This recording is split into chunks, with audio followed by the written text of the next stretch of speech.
Good afternoon. Today I'm in Kuala Lumpur International Airport and I'm going to be flying to Nepal on Himalayan Airlines. The flight is from here to Kathmandu and the flight takes off in about 4 hours. Unfortunately, it seems like a very old-fashioned airline. They don't have any kind of online reservation on their website. I had to book it through trip.com and no online check-in, of course. And I just found where the check-in is and there's a lot of people here. The queue goes all the way back there and everyone's got 2 big bags, so it's going to take a long time to check all of these people in. There's the 2 desks open there, well 3 desks, maybe 4. I think these people are going to be here a while.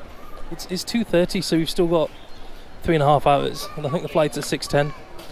So I think I'm going to go have a coffee, have a seat, and come back later because I can't see this queue going down for about another hour or hour and a half. So let's go and see what we can find. It's kind of annoying because my credit card lets me get into a lounge and obviously I can't get my boarding pass, so I'll just have to hang around here until the queue goes down.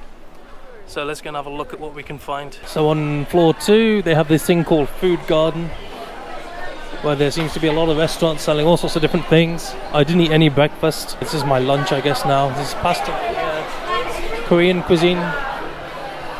Yeah, the place I was staying, it didn't have many food options near it. It was just 2 restaurants.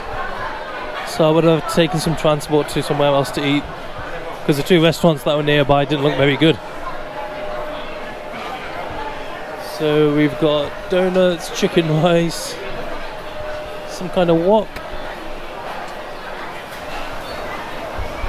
Starbucks, O'Brien's, rice, a lot of rice. Let's see what's in this little wok.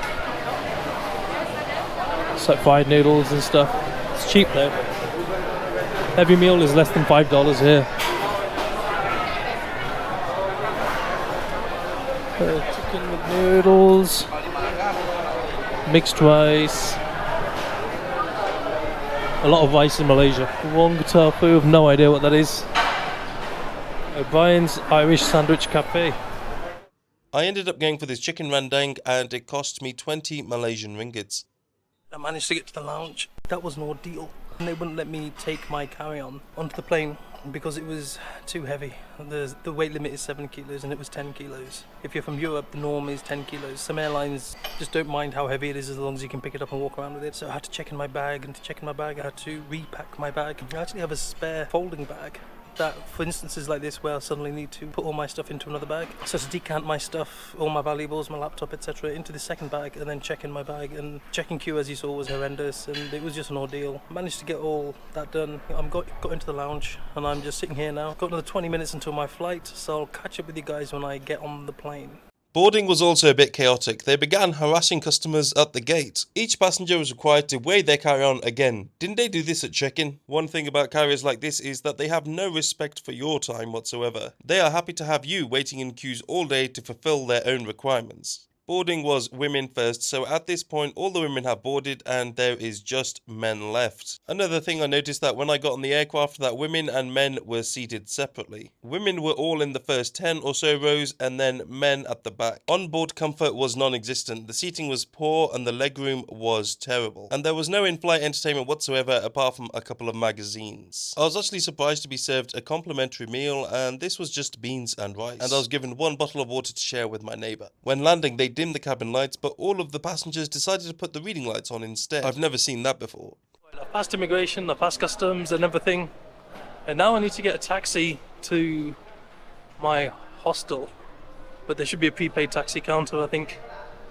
Let's go and check it out. Right, I finally made it to my hostel. Here it is. I just got a basic private room. I didn't really fancy staying in a dormitory for now.